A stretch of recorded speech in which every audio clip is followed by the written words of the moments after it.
Fit থাকতে কে না চায়, কিন্তু ফিট থাকার সঠিক কলা কৌশল কী হবে সেটি অনেকেই জানেন না। কেউ ব্যক্তিগতভাবে চেষ্টা করে যাচ্ছেন, সামষ্টিকভাবেও কেউ কেউ চেষ্টা করছেন, কেউ এমনি এমনি হয়তো পার্কে যাচ্ছেন, নিজের মতো করে চেষ্টা করে যাচ্ছেন। কিন্তু এটির আসলে বিজ্ঞানসম্মত অবশ্যই অনেকগুলো পথ রয়েছে। আমরা সেই পথ বাতলে দিতে আমরা বসেছি।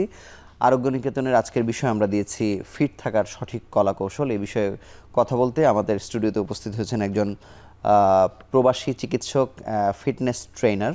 আমাদের সঙ্গে আছেন ডাক্তার তাসমিয়া হোসেন, প্রতিষ্ঠাতা এবং fitness trainer move and fit with Tasmia, Toronto, Canada. আপনাকে স্বাগত জানাচ্ছি আমাদের অনুষ্ঠানে। অনেক ধন্যবাদ। ফিট বা ফিটনেস যেভাবে বলি, এটি তো বাংলা শব্দের মতো আসলে হয়ে গেছে। মানে একটা মানুষের ব্যক্তিগতভাবেই কি আসলে বোঝার উপায় আছে সে কখন ফিট বা কখন ফিট না? এটি বোঝার উপায়টা কি? আমি হয়তো কারো কাছে গেলাম না, নিজে নিজে জানতে চাই।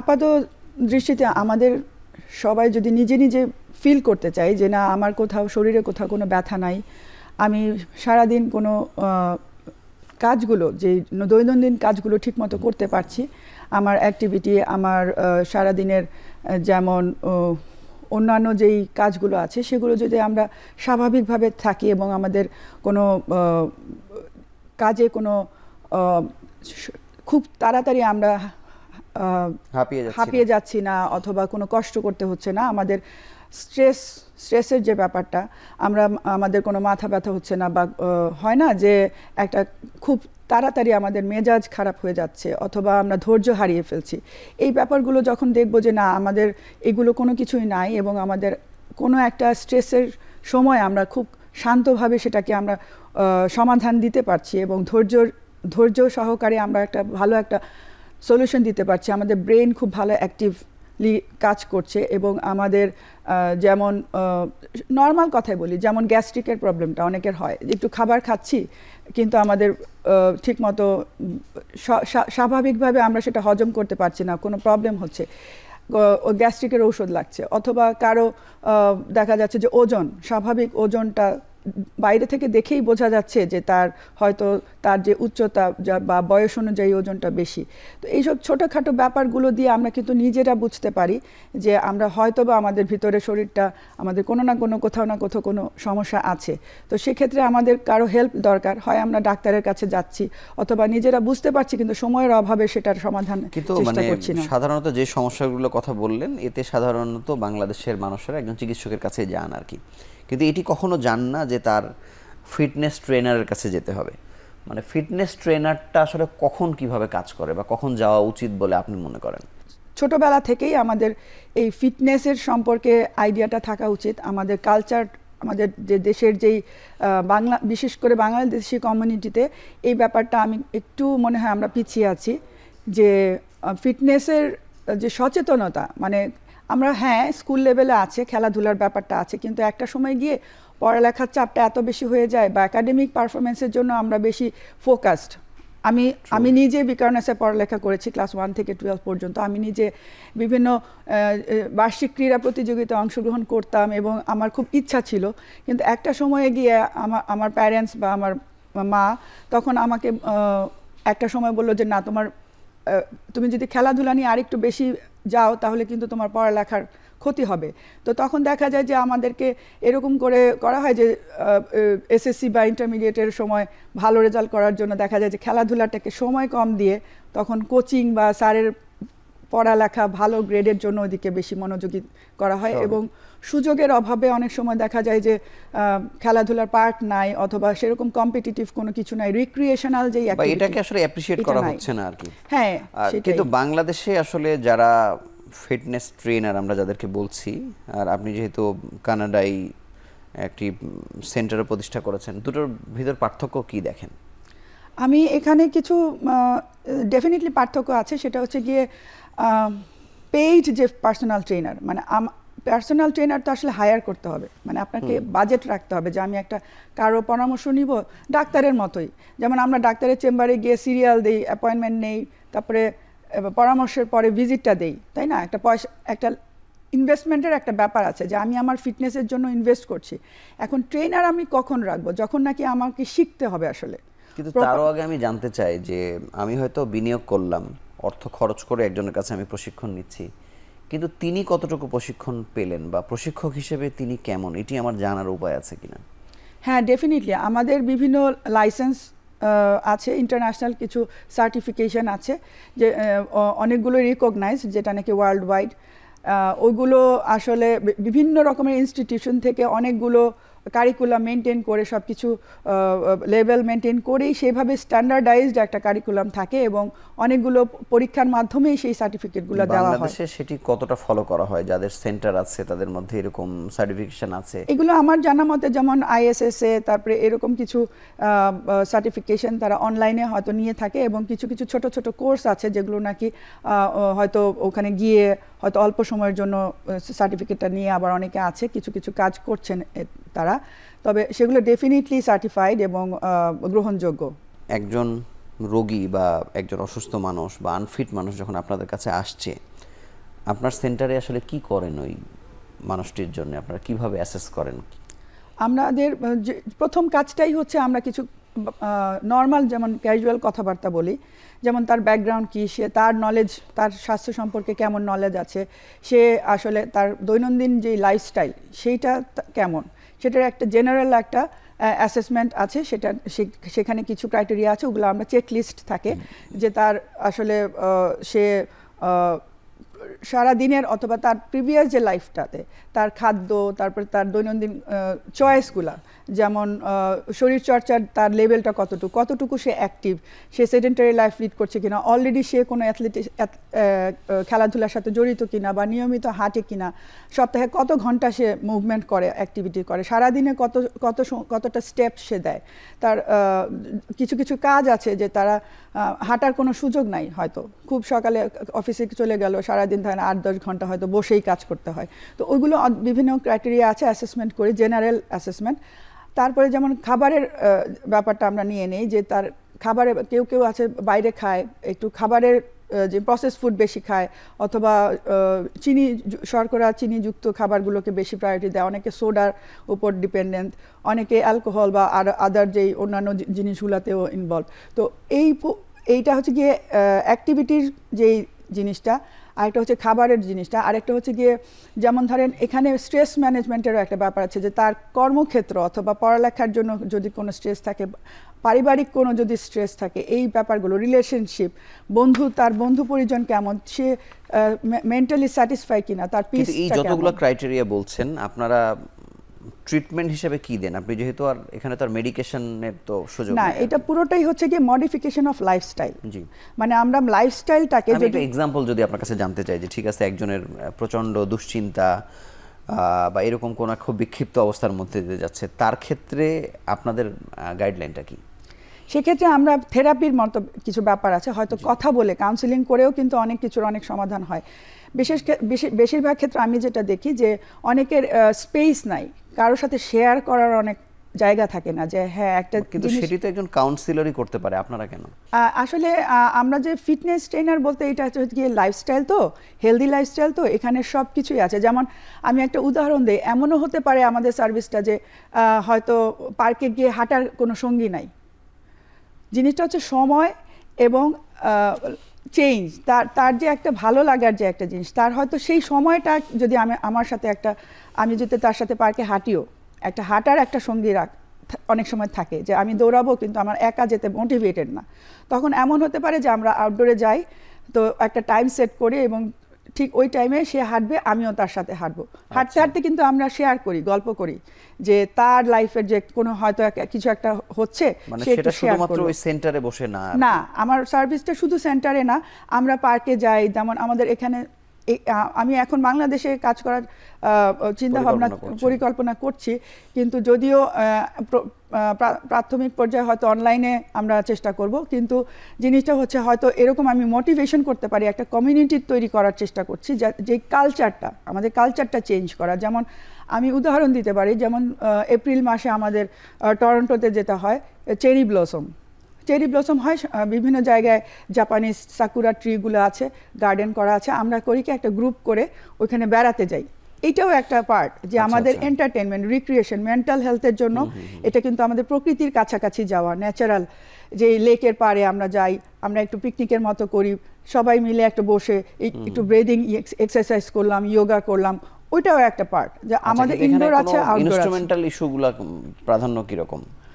ইনস্ট্রুমেন্টের মধ্যে যেমন পার্সোনাল ট্রেনারদের কাজ হচ্ছে শিখিয়ে দেওয়া। যদি মেশিনে যান, জিমে যান, তাহলে কি হবে, আপনার সাথে আপনার একটা স্কেডিউল থাকবে, সেই স্কেডিউল মতো একটা টাইম, ফিক্সড টাইম, সেটা 30 মিনিটের সেশন হতে পারে, 45 মিনিটের সেশন হতে পারে। কিন্তু আপনার সেন্টারে মেশিনারিজের ইস্যু না, তিনি যেখানে শিখবেন সেখানে আপনি গিয়ে গাইড করবেন?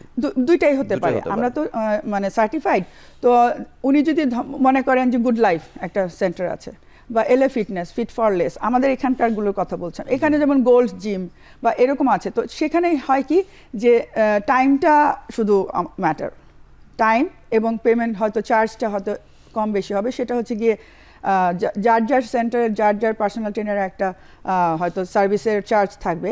কিন্তু বিষয়টা হচ্ছে ওই টাইমে আপনি যদি একটা নিজের সেন্টারে আমার এখানে আসে, তাইলে আমি আমার যেই ফ্যাসিলিটিসটা আছে, যা যা সুবিধা আছে, সেটা সে নিচ্ছে, সময়টা নিচ্ছে, এবং আমি তাকে গাইড করছি। মেইন ফোকাসটা হচ্ছে তাকে ট্রেনিং, মানে তার একটা প্রোগ্রাম থাকবে, সেই অ্যাসেসমেন্ট যে করলাম, অ্যাসেসমেন্ট অনুযায়ী তার একটা গোল থাকবে, যে সে বডি বিল্ডিং করতে চাচ্ছে, স্ট্রেংথ ট্রেনিং করতে চাচ্ছে, নাকি অনেকের আছে যে একটু এলডারলি স্টেবিলিটির প্রবলেম থাকে, হাঁটুর ব্যথা, কোমরে ব্যথা, বা আর্থ্রাইটিসের প্রবলেম, কারো হিপ রিপ্লেসমেন্ট দরকার হবে। এই বিভিন্ন বয়স অনুযায়ী, বিভিন্ন গোল অনুযায়ী ওইটা প্রোগ্রামটা আমরা সেট করি একটা প্রেসক্রিপশন। সাধারণত কি হয় যে, যেমন বাংলাদেশের রেফারেল সিস্টেম নেই, ইন্টারন্যাশনালি এটা খুব ওয়েল ম্যানেজড, সেক্ষেত্রে আপনাদের কাছে চিকিৎসক রোগীদেরকে পাঠাচ্ছে, এই প্রবণতাটা কেমন? আমাদের এখানে একটা বড় বিষয় হচ্ছে ইন্স্যুরেন্স। আমি যেটা ফেস করছি সেটা হচ্ছে কি, এখনো এই ফিটনেস ট্রেনিংটা ইন্স্যুরেন্সের কভারে নাই, আওতায় পড়ে নাই, এই কারণে হয়তো তারা রেফার করছে না বা কেউ আসছে না। আসছে কম। সেটা হচ্ছে গিয়ে যারা মোটিভেটেড, এবং ওই যে বললাম, যাদের Personal চিন্তা দায়িত্ব আছে যে নিয়ে ফিটনেসে আমি ইনভেস্ট করব, অলরেডি মোটিভেটেড, অথবা হয়তো আমার কাজ দেখে রেফারাল, মানে কি ফ্রেন্ড অন ফ্রেন্ড, মানে একজন এসে আমার কাছে ভালো লেগেছে, উপকার পেয়েছে, সে আরেকজনকে বলছে, সে আমার ইন্স্যুরেন্সের আওতায় এত বছরেও কেন আসলে এলো না, সেটা বিষয়ে কোনো এটা আসলে গভর্নমেন্টের একটা ডিসিশন। তো যেমন আমাদের কানাডায় যেটা হেলথের অনেকগুলো জিনিসই কিন্তু প্যারামিটার আছে। হ্যাঁ, প্যারামিটার আছে, সেগুলো যেমন ইনক্লুডেড, এখনো ডেন্টাল ব্যাপারটা, তারপর আই, এগুলো কিন্তু ইন্স্যুরেন্সে যে কারণে হয়তো দাঁতের চিকিৎসা নিতে বাংলাদেশের মানুষ এসে ওই ফাঁকে নিয়ে যাচ্ছে। হ্যাঁ, এরকম কিছু কয়েকটা জিনিস এখনো এটার আওতায় নাই। আমি যদি আপনাকে বাংলাদেশে মানুষ ট্রেনিং সেন্টারে যাক বা না যাক, মানে এই শরীর চর্চার ক্ষেত্রে বা নিজেকে ফিট রাখার ক্ষেত্রে মানে খুব প্রমাণিত ভুল কি কি করে আপনি কি দেখেন? যেটা নাকি মানুষ না জেনে ওভার ওয়ার্ক করে, আমি যেটা বেশিরভাগ ক্ষেত্রেই দেখি, মহিলারা একদমই যায় না। মহিলাদের একটা পরিবেশের ব্যাপার হতে পারে, অথবা জানি না, বাংলাদেশ মুসলিম কান্ট্রি, ওই হিসেবে একটা কনজারভেটিভ একটা চিন্তা ভাবনা থাকে। মানে কোথায় যায় না, মানে জিমে যে যাওয়ার যে ব্যাপারটা, জিমে এক্সারসাইজ করতে বের হওয়ার, মানে ঘর থেকে বের হয়ে যে এক্সারসাইজ করতে অন্য জায়গায় যাবে, আবার মেম্বারশিপটা নিবে, ওটারও একটা ব্যাপার থাকে। মহিলাদেরকে আমি দেখি একটু পিছানো, তবুও এখন অনেক চেঞ্জ হচ্ছে, অনেক জায়গায় দেখলাম সুযোগ আছে। তারপরে ওই কালচারটা আরেকটু হয়তো আমাদেরকে প্র্যাকটিস করতে হবে। তবে পুরুষদের ক্ষেত্রে, ছেলেদের ক্ষেত্রে, ইয়াং ছেলেদের ক্ষেত্রে দেখলাম যে বেশ, মানে তাদের যে বডি নিয়ে একটা আগ্রহ, যে নিজের মাসেল বিল্ড আপ করবে বা ওই জিনিসটা, সেক্ষেত্রেও আমি দেখি কিছু ভুল, যেমন পিয়ার প্রেশার, মানে এক বন্ধু হয়তো 100 কেজি তুলতে পারছে বারবেল, আরেকজন 120 তুলবে, মানে একটা কম্পিটিশন একটা হচ্ছে, কিন্তু এগুলো কিন্তু সায়েন্টিফিক না। আচ্ছা, আমার মতে সেটা কনসিস্টেন্সিটা হচ্ছে ইম্পর্টেন্ট। আমার মতে এটা না যে আমার খুব বড় বাইসেপস হইলো, সেটা দেখা যাচ্ছে যে আপার বডি অনেক হেলদি, কিন্তু লোয়ার বডি তাকে বিয়ার করার মতো ক্যাপাসিটি নাই। দেখা যাচ্ছে যে ইনজুরি হচ্ছে, নি প্রবলেম, অ্যাঙ্কেলে প্রবলেম ইস্যু হয়ে যাচ্ছে, হিপে প্রবলেম হয়ে যাচ্ছে, কারণ আপনার আপার বডির যে ওয়েট, সেটা লোয়ার বডি নেওয়ার মতো ক্যাপাসিটি সে বিল্ড করতে পারছে না। আপনার কাছে কানাডার অভিজ্ঞতাই জানতে চাই যে পেশাজীবীদের মধ্যে কোন সমস্যাগুলো সাধারণত দেখেন, পেশা ধরে যে এই পেশার মানুষ সাধারণত এই প্রবলেমগুলো নিয়ে আসে, এই পেশার মানুষ এই প্রবলেমগুলো নিয়ে আসে, এরকম কি আছে? এখানে মোস্টলি আমি যেটা দেখি, স্ক্রিন সমস্যা, মানে স্ক্রিন টাইম যাদের অনেক বেশি থাকে, কম্পিউটারে যারা কাজ করে, তাদের পশ্চার, এটা নিয়ে আমি খুব দেখছি, প্রায়শই পাচ্ছি খুব বেশি। তাদের যেমন কোমরে ব্যথা এবং ঘাড়ের যে সমস্যাটা, সেটা হচ্ছে কি মোস্টলি, যেমন কম্পিউটারের আমাদের যে হাইটটা, আই লেভেলে যে থাকার জন্য স্ক্রিনটা এটা আমি ইভেন ক্যানাডার মতো জায়গায়ও যে অফিসের যে সেট আপগুলো সেগুলা কিন্তু বডির সাথে এক একজনের হাইট এক এক রকম মোস্ট ব্যাপারটা এরকম যে এক একজনের হাইট এক এক রকম, হয়তো মহিলারাও কাজ করছে পুরুষরাও কাজ করছে, মহিলাদের মধ্যেও যে হাইটের যেমন কারো আপার বডি লম্বা কারো লোয়ার বডি লম্বা, তো এই যে আর্গোনমিক যে হ্যাঁ ওইভাবে করে কিন্তু ইন্ডিপেন্ডেন্ট ইন্ডিভিজুয়াল কোনো ডেস্ক বা সেট আপ নাই, একটা জেনারেল একটা অফিসের একটা সেট আপ। তখন আপনি কি করেন এই যে পশ্চারে যে সমস্যা, তখন এই প্রবলেমগুলো সলভ করেন? আমি চেষ্টা করি ওনাদেরকে উদ্বুদ্ধ করতে, যদি তারা হাইট অ্যাডজাস্টেবল টেবিল অথবা কম্পিউটারের স্ক্রিনটা যদি ঠিকমতো অ্যাডজাস্ট করতে পারে, আর সাথে সাথে যে অলরেডি যে প্রবলেমটা হয়ে যায় তার তো এক্সারসাইজ আমরা দিতেই থাকি, কিন্তু ভবিষ্যতে যেন তার এই প্রবলেমটা না হয় সেক্ষেত্রে ওনার সেট আপটা চেঞ্জ করার জন্য আমি সাজেস্ট করি, এবং অনেকেই আমার পরামর্শ নিয়ে এটা করার চেষ্টা করেছেন। এখন অনেক আধুনিক অপশন এসছে এবং খুব বেশি যে আসলে এটা ইনভেস্টমেন্ট লাগে তা না, অল্প দামেও টেবিল চেয়ার এই যে জিনিসগুলো এখন অ্যাভেলেবেল আছে বাজারে, যদি টেবিলের চেয়ার তারপর পশ্চার কারেকশন করে দেয় যে কীভাবে বসতে হবে, কতটুকু সময় পর পর আবার উঠে যেতে হবে, যেমন 25 মিনিট, এটা অনেকেই আমরা জানি না যে 25 মিনিটের বেশি বসে থাকা যাবে না, হাঁটতে হবে, উঠতে হবে, 2 মিনিটের ওয়াটার ব্রেক নিতে হবে, 25 মিনিট, হ্যাঁ 30 মিনিট হচ্ছে কি হাইয়েস্ট, 30 মিনিটের আগেই আপনার এক জায়গায় যদি আপনি বসে থাকেন তাহলে আপনার শুধু একটু দাঁড়াতে পারেন, একটু হেঁটে আসতে পারেন, একটু ওয়াশরুমে যেতে পারেন। আমাদের 40 মিনিট প্রোগ্রামেও একবার দাঁড়ানোর ব্রেক নিতে হবে। হ্যাঁ হ্যাঁ, আমরা যেমন ছোট একটা বিরতি নিলাম, তখন আমাদেরকে করতে হবে কি হাঁটাচলা করতে হবে। ব্যাপারটা হচ্ছে মুভমেন্ট ইজ মেডিসিন। আমি সবসময় বলে থাকি যে আমাদের এই যে আমি বসে আছি, এই বসে বসে আমি যে হাত পা যদি নাড়াই, একটু পাটা যদি এরকম উঠানামা করাতে পারি, ব্লাড সার্কুলেশন হবে, আমাদের কাফ মাসেলের নিচের যে এই যে পায়ে রক্তগুলো আছে সেগুলোকে আমরা ফিডব্যাক উপরে দিচ্ছে, হার্টে পাস করছে। আচ্ছা, মানে স্ক্রিন টাইমের ক্ষেত্রে কম্পিউটারের পাশাপাশি মোবাইলের প্রসঙ্গটা খুব বেশিভাবে আসে আর কি, মানে সেটার ক্ষেত্রে আপনাদের কাছে কোনো পরামর্শ আছে কিনা? হ্যাঁ, মোবাইলের ক্ষেত্রে আসলে হয় কি, টেকনোলজি তো এখন আমাদের মানে একদম ইম্পর্টেন্ট, মানে এটা ছাড়া মনে হয় কিছু সম্ভবই না, আমাদের করতে হবে, নিতে হবে, ইউজটা নিতে হবে, কিন্তু প্রপার ওয়েতে যতটুকু সম্ভব যে কম ইউজ করা। আর একটা হচ্ছে যে এটার সাথে প্রবলেম নিয়ে আপনাদের কাছে আসছে, এই ঘটনাটা ঘটে না আর কি? হ্যাঁ, প্রবলেম নিয়ে আসছে, যেমন ধরেন যারা বেশি মোবাইল ইউজ করছে, একটা জিনিস হচ্ছে গিয়ে অনেকের যেমন হিয়ারিংয়ের একটা প্রবলেম হয়, অনেকে আই যেটা নাকি হেডফোন ইউজ করে সবসময় কন্টিনিউয়াস, তাদের কিন্তু শ্রবণ শক্তিটা অন্যান্যদের চেয়ে একটু ডিফারেন্স হয়ই। আরেকটা জিনিস হচ্ছে গিয়ে ফোকাস, মানে ADHDর যেই ব্যাপারগুলো থাকে, যে মানুষের মাল্টিটাস্কিংয়ের যে ক্যাপাসিটিগুলো মানুষের কমে যাচ্ছে। আমি আমার অভিজ্ঞতা মতো দেখছি যে এখন অনেক মেজর একটা জেনারেশন এই যে সারাক্ষণ বিভিন্ন কিছু স্ক্রল করছে এবং একটা না একটা কিছু তার ব্রেনে যাচ্ছে, তো ব্রেন করে কি যেটা তার প্রায়োরিটি দিতে পারছে না, যে আসলে কোনটা তার ফোকাস করা উচিত, কোনটা তার প্রায়োরিটি, কোনটা ইম্পর্টেন্ট, সে এটা দেখছে, এটা দেখছে, এটা দেখছে। যে মাল্টিটাস্কিং তো সে করে করে এই সমস্যাটা হচ্ছে। হ্যাঁ, এই সমস্যাটা করা যাবে না, তাই করা উচিত না সাধারণত। ব্রেন কিন্তু যেমন ধরেন আপনি যদি খেতে থাকেন তাহলে আপনি শুধু খাবেন, মানে প্রত্যেকটা কাজে আমাদের ব্রেনকে যদি আপনি বারবার, মানে যেমন আমরা হয়তো নামাজ পড়ার সময় শুধু হয়তো আল্লাহকে ফোকাস করতে হবে, হ্যাঁ প্রত্যেকটা কাজে যখন যেটা করব সেটাতে ফোকাস করাটাই হচ্ছে গিয়ে আমাদের। আচ্ছা, মানে একসাথে বেশি করতে গেলে একটা ঝামেলা অবশ্যই। হ্যাঁ, ঝামেলা অবশ্যই। আমি যদি আপনার কাছে শিশুদের জন্য পরামর্শ চাই, শিশু বা কিশোর, তারা আপনার সেন্টারে আসে কিনা আমি জানি না, আর তারা যদি সুস্থ থাকে তাদের জন্য আসলে গাইডলাইনটা কি, তারা কিভাবে? হ্যাঁ, এটা কিন্তু আমাদের খুব ভালো একটা কথা বলেছেন, যে আমাদের আসলে ছোটবেলা থেকেই এই কালচারটা করতে হবে, ছোটবেলা থেকেই শিশুদেরকে অ্যাক্টিভ। বাচ্চারা কিন্তু খেলতে চায়, দৌড়াদৌড়ি করতে চায়, কিন্তু এখন আমাদের হয় কি যে নেইবার আছে, নিচতলায় মানুষ আছে, বাচ্চা হয়তো বল দিয়ে খেলতে চাচ্ছে, বাচ্চারা কিন্তু প্রতিদিন 1.5 ঘন্টা খেলা উচিত, আইডিয়ালি এভরি ডে 1.5 আওয়ার তাদের মডারেট এক্সারসাইজ, মানে লাফালাফি, লম্প জম্প, এই যে ওদের যে ন্যাচারাল একটা প্রাণবন্ত যে একটা সে যেটা চায় সেটা করতে দেওয়া উচিত, কিন্তু আমরা কি করি সেটা সময়টা নাই। আর স্কুলে কি হয় যে একটার পর একটা পড়ালেখা, হয়তো অল্প একটু ছোট ব্রেক, লাঞ্চের ব্রেক, খেতে খেতেই টাইম শেষ, অথবা খেলতে গেলে খাওয়াটা হচ্ছে না, মানে যে কোনো একটা কম্প্রোমাইজ হচ্ছে। কোনো বাচ্চা দেখাতে টিফিন শেষ করে নাই, লাঞ্চ শেষ, মানে খেলার জন্য বেশি তার ইচ্ছা, সে খাবারটা ঠিক মতো কমপ্লিট করছে না। আবার কেউ কেউ খেতে খেতে দেখা যায় যে এরপরে আরেকটা পিরিয়ড চলে আসলো, খেলার আর সময় নাই। তো আমাদের কিন্তু অ্যাডিকুয়েট আউটডোর অ্যাক্টিভিটিসটা বাচ্চাদের জন্য বিশেষ দরকার, যে ফ্রি স্টাইল খেলাধুলা, মানে ওকে বলবেন না যে যা করতে চাই ওর করবে, মন থেকে যেইভাবে যা ইচ্ছা করে মুভমেন্ট করতে হবে, ও লাফাতে চাচ্ছে লাফাতে দিতে হবে, ও দৌড়াতে চাচ্ছে দৌড়াতে দিতে হবে, সেই সুযোগটা আমাদের করে দিতে হবে। লাইফস্টাইল মডিফিকেশন বা ট্রেনারদেরকে আমরা সাধারণত ডাক্তার কম পাই আর কি। হ্যাঁ, মানে আপনি এই জায়গায় কিভাবে গেলেন বা কখন থেকে আপনার মনে হলো এটা হওয়া উচিত, নাকি এমন যে আমি দেশের বাইরে গেলে যেটা আমাদের হয় যে ঠিক আছে একটা কোনো না কোনো কোর্স বা কোনো না কোনো পড়াশোনা তো আসলে করতে হবে, এটা হচ্ছে ঐচ্ছিকভাবে করা, কিভাবে আপনি এখানে আসলেন? এখানে একটা বিষয় ছিল যে একটা সময় আমার চিন্তা করার সময় পেয়েছি। আমি যখন কানাডায় গেলাম, এই আমার আশেপাশের যে অন্যান্য ডাক্তার, আমি এখানে রেডিওলজিতে পিজিটি করে আল্ট্রাসাউন্ড করতাম, আমি সিলেটে ছিলাম। সিলেটে বিভিন্ন জায়গায় আমি আল্ট্রাসাউন্ড করেছি বেশ অনেক বছর। তো যেমন মেডিনোভা, নুরজাহান, ওএসএস বিভিন্ন হসপিটাল আছে। তো ওখানে যাওয়ার পরেও আমি রেডিওলজিতেই চেষ্টা করেছি যে যেহেতু আমি আল্ট্রাসাউন্ড করি ওটা আমার জন্য ইজি হবে।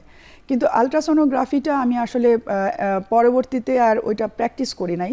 লাইসেন্স নেওয়ার পরবর্তীতে যে পুরো প্রসেসটা আমার কাছে মনে হয়েছে আমার যে পার্সোনালিটি বা আমি হয়তো আমি চাচ্ছিলাম যে আর একটু বেশি কাউকে আমি হেল্প করার আমার যে টেন্ডেন্সি, যে আমি যে আমার প্রিভিয়াস যে মেডিকেল যেই এক্সপেরিয়েন্সটা আছে সেটা আমি কিভাবে মানুষকে উপকার করতে পারি আর কিভাবে। কারণ আমি ওখানে যাওয়ার পরে 2টা বাচ্চা হয়েছে, আমি একটু সময় পেয়েছি চিন্তা ভাবনা করার। ওই সময়টা আমি আসলে ক্যারিয়ারের দিকে যাই না, আমার ছোট বাচ্চাদেরকে ফোকাস করতে গিয়ে আমি তখন নিজেকে নিয়ে ভাবার সময় পেয়েছি যে আসলে আমি এখানেই সেটেল হব, কানাডাতেই থাকবো, কিন্তু আমার ক্যারিয়ারটা কি হবে। কারণ এখানে আমি যদি ফিজিশিয়ান হিসেবে কাজ করতে চাই আমার লাইসেন্স নিতে হবে, সেটা প্রথম থেকে আমাকে শুরু করতে হবে। এবং লাইসেন্স নেওয়ার পরেও দেখা যায় যে একটা হয়তো আমি আসলে একটা জায়গায় যেখানে নাকি টরন্টোতে থাকি সেখানেই থেকেই আমার বড় ছেলে স্কুল, তারপরে আমি এরকম একটা আপনার জন্য হেলদি লাইফস্টাইল ইজি হয় এরকম একটা কিছু আপনি চেয়েছিলেন, যে আমার পরিবার, আমার আশেপাশে এবং আমার নতুন করে যে ওখানে থাকার যে জায়গাটা, ওখানে এটা আপনার কাছে কম্পারেটিভলি সহজ মনে হয়েছে। এখানে সহজের চেয়েও আরেকটা জিনিস দেখেছি যে আমি কিভাবে কমফোর্ট ফিল করব, মানে আমার কাজের ক্ষেত্রটা নিয়ে আমার তো ভালো লাগতে হবে, আমি যেই কাজটা সেই আমার জানার বিষয় হচ্ছে যে মানে মানুষ তো তার সুবিধাজনক একটি ক্যারিয়ার তার গোল থাকে আর কি। আপনার পার্সপেক্টিভ, আপনার বাস্তবতা সবকিছুর উপরে আপনি এটা চিন্তা করেছেন। কেউ হয়তো ডাক্তার ছিলেন পরে নিউট্রিশনিস্ট হলেন, নিউট্রিশনিস্টের তো আলাদা করে ডাক্তার হওয়ার সুযোগ আসলে নাই। কিন্তু আপনার যেটা হয়েছে যে আপনি মানে এমবিবিএস পাস করেছেন, এরপরে আপনি লাইফস্টাইল মডিফিকেশনের সাথে ট্রেনারের সাথে আপনি নিউট্রিশনের ডায়েট নিয়েও যেহেতু কাজ করছেন, মানে এই কম্বিনেশনটা রেয়ার কিনা, মানে পৃথিবীতে কম কিনা, কম আপনি কি দেখেন, মানে কানাডাতে কেমন দেখেন? হ্যাঁ, এই কম্বিনেশনটা আসলে আমার পরিচিত এখনো আমি কাউকে পাই নাই যে আগে ডাক্তার পরবর্তীতে ফিটনেস ট্রেনার হয়েছে। তবে আমার কাছে মনে হয় যে আমি একটা ভালো ডিসিশন নিয়েছি এবং এখন আমার এই কাজটা করতে অনেক বেশি স্বাচ্ছন্দ্য বোধ করছি এবং আমার খুব ইজি হয়েছে এই সাবজেক্টটা নিয়ে আমি যে এখন কাজ করছি এবং খুব বেশ সাকসেসফুলি আমি কমপ্লিট করেছি। এবং মানে এই সেন্টারটা আপনি কতদিন আগে করলেন, এখন আপনার সাথে আপনি ট্রেনিং দিচ্ছেন কতজনকে, কি সিস্টেমে দিচ্ছেন, এটা একটু জানতে চাই। এটা হয়েছে 2 বছর, আমার টরন্টোতে আমি কাজ করছি 2 বছর হয়েছে এবং অনলাইনে আমি প্রায় 1 বছরের বেশি হয়েছে যে ইন্টারন্যাশনালি বিভিন্ন জায়গায় কাজ করছি অনলাইনে। তো এইটাতে আমি এরকমই একটা হচ্ছে কি 1-on-1 specific individual personal training, আর একটা হচ্ছে কি জুমের মাধ্যমে অনলাইনে গ্রুপ এক্সারসাইজ, যেটা নাকি জেন্টাল ফিটনেস। তো আমার স্পেশালাইজেশন হচ্ছে আমি যে ইন্টার্নশিপ করেছিলাম সেটা ছিল সিনিয়র্স রেসিডেন্স হোমে। সেটা কানাডায় এরকম অনেক রেসিডেন্স আছে যেখানে নাকি সিনিয়ররা ওদের কিছু ওয়ান স্টপ সার্ভিস, মানে ওইখানে ওরা থাকে যেমন বাচ্চাদের ডে কেয়ারের মতো অনেকটা, ওদের সমস্ত কিছু খাবার, ওদের অ্যাক্টিভিটিস, ওদের রিক্রিয়েশন, ওদের থাকা খাওয়া, ওদের দেখা যায় যে অনেক বাচ্চারা বিভিন্ন সময় দূরে চলে যায়, বাবা মার টেক কেয়ার করার কেউ থাকে না, তো ওইখানে তারা থাকে, নিজেদের ডিসিশনেই থাকে। এমন না যে আমাদের মতো এরকম না যে বৃদ্ধাশ্রম খুব অসহায় কেউ ফেলে রেখে চলে গেছে, ওই টাইপের না। এগুলো হচ্ছে গিয়ে একদম সায়েন্টিফিক্যালি হেলথি একটা জিনিস যে নাকি সাপোর্ট করে। সেখানে নার্সও থাকে, সেখানে রিক্রিয়েশন এইড থাকে, তার এন্টারটেইনমেন্টের ব্যবস্থা থাকে, টেলিভিশন রুম আছে, খুব সুন্দর।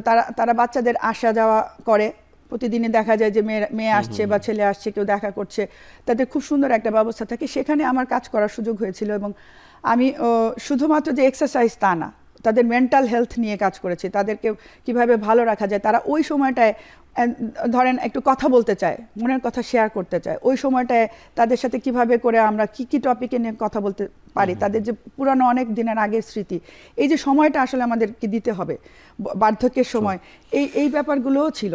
ধরে নিলাম আপনার সেন্টারটা আমরা দেখতে পাচ্ছি না, সেই সেন্টারে আপনার টিমে কতজন আছে, নিয়মিতভাবে বা মান্থলি কারা কিভাবে ট্রেনিং নিচ্ছে এবং আসলে কোন প্রক্রিয়ায় নিচ্ছে? আমার এখানে একটা ফ্যামিলির মতো, মানে যারা এই পর্যন্ত আমার সাথে কাজ করা শুরু করেছে তারা কিন্তু চেষ্টা করছে যে মেনটেন করে যেতে, কারণ আমি তো তাদের সাথে আমার পরিচিত এখনো কেউ আমাকে ছেড়ে যায় নাই।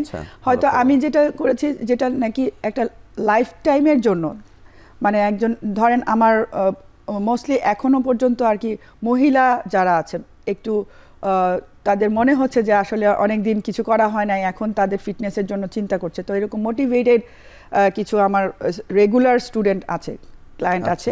তারা যেটা হয়, আমি যেটা করি যে, যেমন একটা এক্সাম্পল দিই, একজন আমার ডাক্তার আপা আমার সাথে কাজ করছেন, উনি নিজেও ডাক্তার, কিন্তু উনি বাংলাদেশ থেকে ডাক্তারি করে যাচ্ছেন, ওখানে গিয়ে হয়তো অন্য একটা পেশায়, সে আলট্রাসোনোগ্রাফার। কিন্তু ব্যাপারটা এভাবে হয় যে ওনার সাথে প্রথমে যখন আমি অ্যাসেসমেন্ট করে তার গোল সেট আপ করে তাকে একটা প্রোগ্রাম দিয়ে দিচ্ছি, এবং তার সাথে প্রত্যেকটা ক্লাসেই আমরা কিন্তু একটা পার্ট থাকে খুব কথাবার্তার জন্য, আমি 15 মিনিট প্রত্যেকটা ক্লাসে, 45 মিনিটের একটা ক্লাস থাকে, সেখানে 30 মিনিট হয়তো আমরা খুব একটা সিস্টেমেটিক এক্সারসাইজ করি, কিন্তু 15 মিনিট একটা থাকে আমাদের কথাবার্তা, যে প্রিভিয়াসে কি হচ্ছে, তার লাইফস্টাইলে কি হচ্ছে, কি পারলো না, ভবিষ্যতে কি হবে।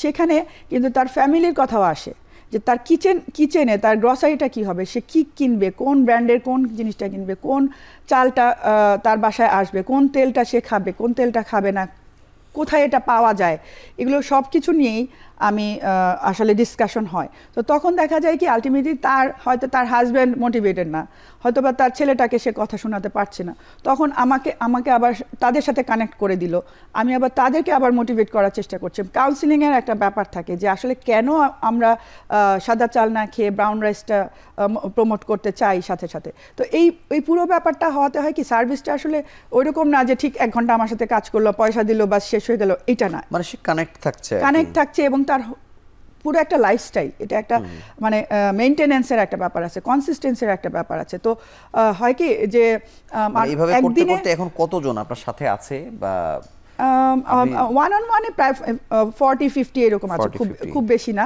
কিন্তু জুমেও ট্রেনিং করান? হ্যাঁ, জুমেও ট্রেনিং কারা করে জুমে আসলে এরকমই যে একটু যারা ধরেন ম্যারিড, তারপরে 2-3টা বাচ্চা আছে, 1-2টা বাচ্চা হয়ে গিয়েছে, তারা নিউ পোস্টপার্টাম কিছু আছে, আবার কেউ চাচ্ছে যে এখন সামনের দিকে বাচ্চা নিবে, হয়তো বেশি ওবিস, তারা একটু ওয়েট কমাতে চাচ্ছে, তাদের আবার কারো পিসিওডি আছে, কারো থাইরয়েডের প্রবলেম আছে, কারো আর্থ্রাইটিস আছে, এই টাইপের আসলে প্রবলেমগুলো, যে না ওজন বেড়ে গেছে, কোমরে ব্যথা শুরু হয়ে গেছে, সাধারণত এই টাইপের যারা, তারা বাংলাদেশে যে মনে করেন এই ধরনের সেন্টারগুলো হচ্ছে বা হয়েছে, মানে আপনার জায়গা থেকে আপনি কি দেখেন, মানে এই সেন্টারগুলোতে কেমন হতে পারতো, মানে আরো কোন কোন ইনগ্রেডিয়েন্ট দরকার ছিল, বা আপনি যেহেতু বাংলাদেশের সেন্টার করার প্রয়োজনীয়তা ফিল করছেন, সেটি অন্যদের থেকে কোন কোন দিক থেকে আলাদা হবে?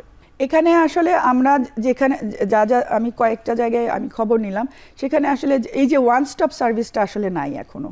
আচ্ছা, মেম্বারশিপ আছে, জিম আছে, অনেকেই এখন বিশেষ করে মিডিয়া, তারপরে বিভিন্ন জায়গায় কাজ করছে, যারা স্পেশালি যারা সেলিব্রিটি অথবা তার নিজের ফিগার সম্পর্কে, ইয়াং জেনারেশনের যারা, তারা খুব মোটিভেটেড যে না আমাকে ফিট থাকতে হবে, এটা একটা জেনারেশন আছে, কিন্তু সেটাও হয়তো ইরেগুলার, মানে কনসিস্টেন্সিটা নাই এবং প্রপার সাপোর্টটা নাই।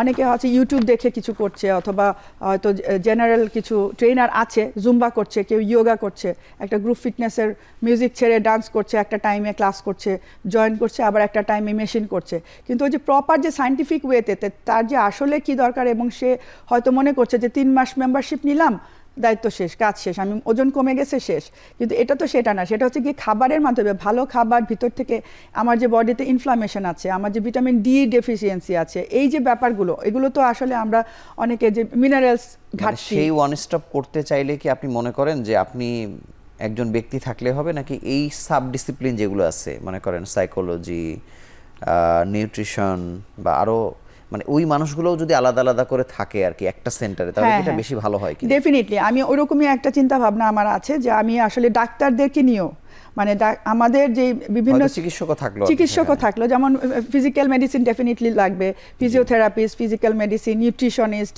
তারপরে আমাদের মেডিসিনেরও মানে আমাদের আমার একটা চিন্তা আছে যে আমার আসলে ডাক্তার যে কমিউনিটি, আমার মেডিকেল বলেন, আমার যে বাংলাদেশের যারা ডাক্তার এখন বর্তমানে প্র্যাকটিসিং আছে তাদেরকে নিয়েও আমি হয়তো ভবিষ্যতে কথাবার্তা বলবো এবং আরও বড় কিছু স্বাস্থ্যের পুরো ওভারঅল যে স্বাস্থ্যের ব্যাপারটাকে আমরা যে ছোটবেলা থেকে স্কুল লেভেলে যে আমাদের পিটি টিচার আমাদেরও ছিল, আমাদের পিটি আমাদের শ্রদ্ধেয় পিটি আপা, আমি খুবই মানে সে আমার রোল মডেল ছিলেন এক সময়, কিন্তু আমাদের সিস্টেমটাকে আমি করতে চাচ্ছি কারিকুলামের ভিতরে কেন আমরা আনতে পারি না? আমি কেন টরন্টোতে গিয়ে আমি কেন প্রথম ডাম্বেল হাতে নিলাম?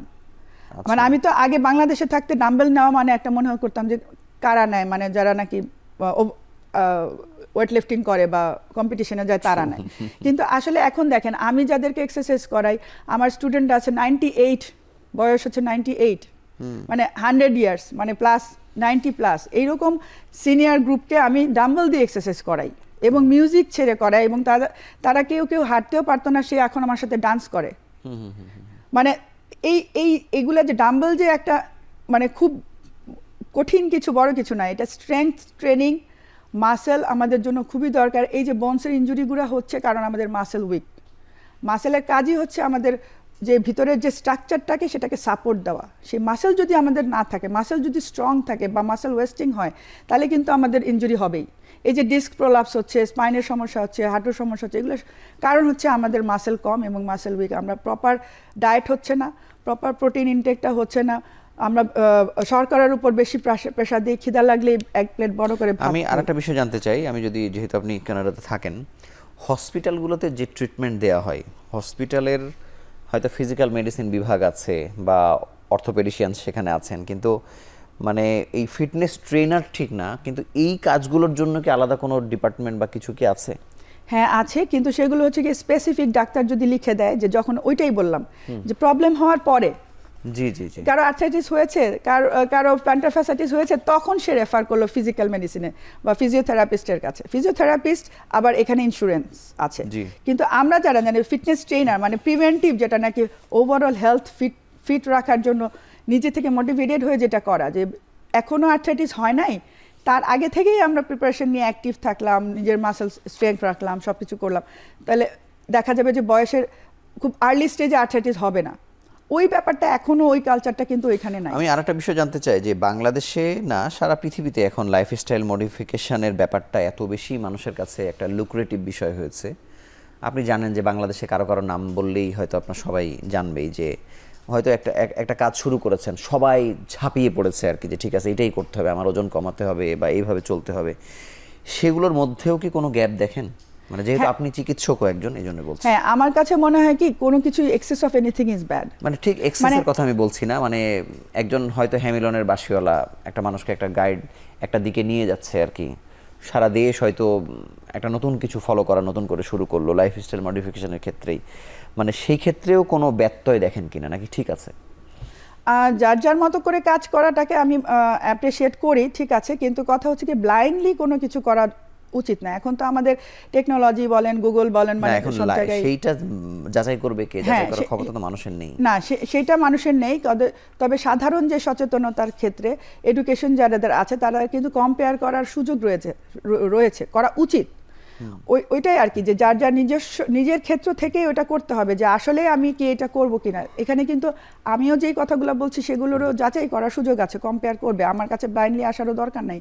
কিন্তু কথা হচ্ছে কি যদি যে কোনো একটা পলিসি কেউ উদ্ভাবন করে এক্সপিরিয়েন্স থেকে, মনে করেন 100 জনের ক্ষেত্রে অ্যাপ্লাই করে সে এটা ফল পেয়েছে, যে আসলে এইটা মনে করেন জিরা পানি, মেথির পানি, সারা রাত মেথি ভিজায় রেখে সকালবেলা খাবেন, এটা খুব কমন বলতে, চিয়া সিড বলছে এখন 100 জন মানুষের উপর অ্যাপ্লাই করে যদি দেখা যায় যে না চিয়া সিড খেলে আমি উপকার পেয়েছি, সেটা করতে ক্ষতি নাই, সেটা যদি সাইড ইফেক্ট না থাকে। মানে অতদূর পর্যন্ত যাওয়ার আমাদের ধৈর্যও না, এটা কেউ করেও না বা এটা বুঝার মানুষও নাই। নিশ্চয়ই আপনি বাংলাদেশ নিয়ে ভাবছেন, আপনি বাইরের মানুষকে যেমন চেষ্টা করছেন, দেশের মানুষকে তো আসলে এই জ্ঞানটা আপনি দিতেই পারেন আর কি, আপনার যে অভিজ্ঞতা হয়েছে আর কি, এটি আসলে কিভাবে ছড়াতে চান, আপনার পরিকল্পনা কি?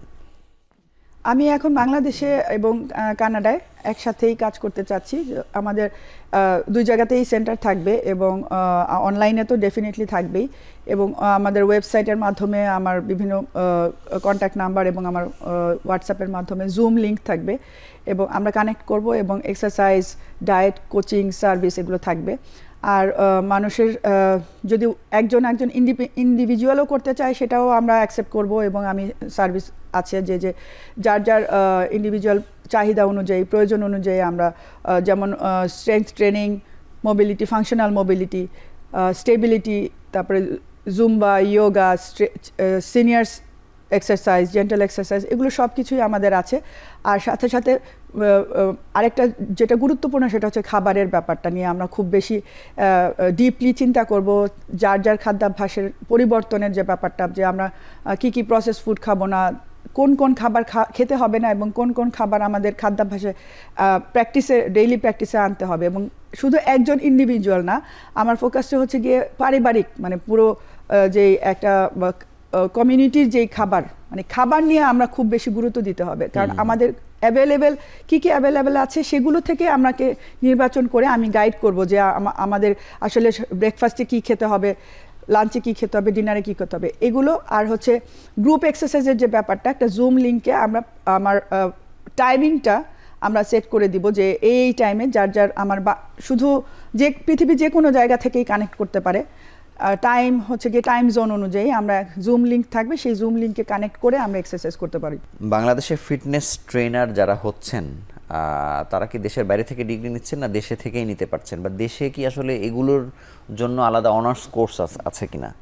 এখানে বিভিন্ন কলেজ লেভেলে কিছু কোর্স আছে, আবার অনলাইনেও ছোট ছোট কোর্স আছে যেগুলো অনেকে, বিশেষ করে ইন্টারন্যাশনাল যেই অনলাইন কোর্সগুলো ISSA এগুলো যেগুলো আছে সেগুলো অনেকেই নিচ্ছেন, এবং অনেকে বিদেশে গিয়েও কোর্স নিয়ে আবার ফেরত এসে এখানে বিভিন্ন রকমের বিজনেস, জিম প্রতিষ্ঠা করেছেন এবং করছেন। তবে আমার মনে হয় না সেটা অ্যাডেকুয়েট, মানে আরো বেশি এগুলো আসা উচিত। আপনিও যেমন 2 বছর পড়েছেন, মানে এটিরও কি আরো হায়ার স্টাডিজ আছে কিনা? হ্যাঁ, এটা সবসময় আমাদের সুযোগ আছে যে আরও বিভিন্ন রকমের স্পেশালাইজেশনের সুযোগ আছে। যেমন প্রত্যেকটা ছোট ছোট জিনিসেরই আমাদের যদি আরও আমরা করতে চাই যে ফোকাসড, যে না আমি এই গ্রুপটা নিয়েই কাজ করব, এই অ্যাথলেটিক বিভিন্ন ধরেন, আমি স্পোর্টস নিয়েই শুধু ফিটনেস ট্রেনিং আরও স্পেশালাইজেশন করতে চাই, সেটাও সুযোগ আছে। আচ্ছা, আমি আপনার কাছে অনুষ্ঠান শেষের দিকে আমি আপনার কাছে জানতে চাই যে বাংলাদেশের মানুষের ক্ষেত্রে আপনি যেমন বললেন যে ডায়েটের ক্ষেত্রে বা শরীরচর্চার ক্ষেত্রে বা অন্য বিষয়গুলোর ক্ষেত্রে মানে কি চিন্তা করা উচিত, কিভাবে চলা উচিত? আমি বেশি উদ্বুদ্ধ করব জেনারেল ফিটনেস বলতে সার্বিক সবার জন্য, মানে অসুস্থ হওয়ার আগেই, রোগবালাই হওয়ার আগেই মডিফিকেশন, যেটা নাকি আমি ফিট থাকবো, আমার ডায়াবেটিস হবে না, আমি জানবো যে আমার ইনফ্লামেশন, মানে ইনসুলিন রেজিস্ট্যান্স, মানুষে কিন্তু অনেক দিনের খারাপ অভ্যাস থেকেই আস্তে আস্তে করে এগুলো তো বাসা বাঁধে আমাদের। তো ছোটোবেলা থেকেই, ইয়াং অবস্থা থেকে আমরা যদি সচেতন থাকি, যে আমরা যদি সঠিক খাদ্য নির্বাচন করতে পারি এবং আমাদের শরীরচর্চার উপরে, মুভমেন্টের উপরে আমরা প্র্যাকটিস রাখি, এবং সেই রকম একটা কমিউনিটি তৈরি করি, বন্ধু সার্কেল থাকে আমাদের পারিবারিক এবং স্কুল লেভেল থেকে সব জায়গায় আমাদের, যদি যেমন কর্মক্ষেত্রেও যদি একটা ব্রেক থাকে, অথবা সকালবেলা প্রথমে এসেই একটা গ্রুপ এক্সারসাইজ হবে, ইয়োগা স্ট্রেচিং হয়ে তারপরে আমাদের কাজ শুরু হবে। যেমন 9টায় অফিস, আমাদের অফিস টাইমের প্রথম 15 মিনিট আমরা সবাই মিলে ফার্স্টে একটা গ্রুপ সেশন হবে, তারপরে আমরা যার টেবিলে চলে গেলাম, ডেস্কে চলে গেলাম, আবার লাঞ্চের ব্রেকে একটা 15 মিনিটের ব্রেক, সেখানে নাকি সবাই আমরা একটু এক্সারসাইজ করবো। এরকম বিভিন্ন রকমের কিছু আমরা কিন্তু করতে পারি, কিন্তু সেই জন্য আগে শিখতে হবে, জানতে হবে, এবং সেই কমিউনিটিটা তৈরি করতে হবে। যেমন আরেকটা, যখন আপনি বলছিলেন যে ফোকাস না সরে যাবার জন্য একটা কাজ করা, মাল্টিটাস্কিং না করা, এরকম আরো জীবনের কি কি ভুল আছে যেগুলো থেকে আসলে বের হওয়া উচিত আমাদের, ঘুমানোর ক্ষেত্রে, ডায়েটের ক্ষেত্রে? যেমন রাতের খাবারটা আমাদের ডেফিনেটলি ঘুমের 2-3 ঘন্টা আগেই করে ফেলা উচিত, এবং একটা সময় আমাদের স্টমাককে রেস্ট দেওয়া উচিত। যেটা নাকি আমি বেশি দেখি। স্টমাক তো রাতে তো রেস্ট পাচ্ছে সারাক্ষণ, যে ঘুমায় রাতে থাকছে দীর্ঘ রাতে সময়। তারপরেও দেখা যায় যে আমরা যারা বেশি রাত জেগে কাজ করি, দেখা যায় অফিসের কাজও বাসায় নিয়ে আসছি। এখন তো গ্লোবাল, অনেকে ওয়ার্ক ফ্রম হোম করে, বিদেশের কাজ একটা অ্যাসাইনমেন্ট থাকে ওটা হয়তো করছে। অনেক আইটি সেক্টরে বিশেষ করে যারা কাজ করে বিভিন্ন রকমের আছে, বাচ্চারাও অনেক রাত জেগে পড়ছে, হয়তো স্ন্যাকিং করছে, মানে খিদা লাগছে, একটা কিছু হয়তো খাবার আছে, একটা কুকিজ আছে বা একটা কিছু খেয়ে ফেললো। তো আমাদের মনের মধ্যে ওই ইয়েটা থাকতে হবে যে আমাদের একটা লিভারকেও একটা ওভার ইটিং না করা, মাইন্ডফুল ইটিং, যেটা নাকি আমরা এনাফ, আমাদের ক্যালোরি এতটুকু দরকার, আমরা কিন্তু যখন তখন খাচ্ছি এবং কতটুকু খাচ্ছি আমরা চিন্তা করে খাচ্ছি না। তো সেইগুলো আসলে সচেতন হওয়া উচিত, যে কেউ দাওয়াত দিলেই খেতে চলে যাওয়া। মানুষের জানা উচিত আসলে যে তার সুস্থ থাকার পথগুলো আসলে নিজে নিজে খুঁজে নেওয়া আসলে উচিত। আমরা তো আসলে খুঁজি না। হ্যাঁ, কন্ট্রোল থাকা উচিত নিজের যেই খাবার এবং শরীরচর্চা এবং পুরো লাইফস্টাইলকে নিজে রেগুলেট করা উচিত। আপনাকে অসংখ্য ধন্যবাদ। বিক্ষিপ্তভাবে হলেও অনেকগুলো বিষয়ে সুন্দর সুন্দর পরামর্শ দেওয়ার জন্য আপনাকে আবার অভিনন্দন জানিয়ে আপনার কাছ থেকে বিদায় নিচ্ছি। ধন্যবাদ। মানুষ তো ফিট থাকতে চায়, আমরা আগেই বলেছি, কিন্তু ফিট থাকবার এই যে পথ, এটি আসলে একটি দুটি তিনটি নয়, শত শত পথ আছে। কিন্তু মানুষের সবার আগে জানতে হবে যে আমি আসলে ফিট থাকতে চাই কিনা, আর যদি চাই তাহলে আমি কোথায় কার কাছে গিয়ে সঠিক পরামর্শ পাবো। একেবারে ইউটিউব দেখে বা কারো একটা পরামর্শ শুনে বা কোনো একটা সেন্টারে গিয়ে আমি নেমে পড়লাম, তার থেকে যাচাই করে নেওয়া উচিত যে আমি সঠিক তথ্য কোথায় থেকে পাচ্ছি এবং এটি একইভাবে আমৃত্যু মানতে পারছি কিনা। তো আমরা সবাই সুস্থ থাকি সেই প্রত্যাশায়, ভালো থাকুন, সুস্থ থাকুন।